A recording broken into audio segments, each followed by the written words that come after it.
Good morning guys.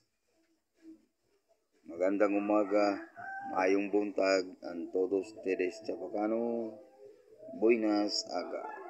Now I have a simple activity that I want you to know that about this my coin,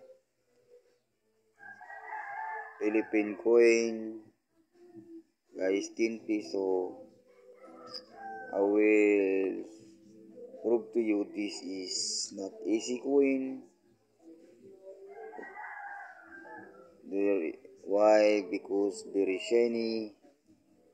And look guys, it's not easy coin guys. So shiny guys.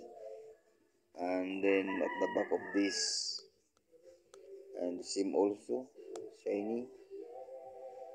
And if you ask about what year is this, year 2008, look, very shiny guys, year 2008. This is considered as hard to find. You cannot encounter this in to collect in one day.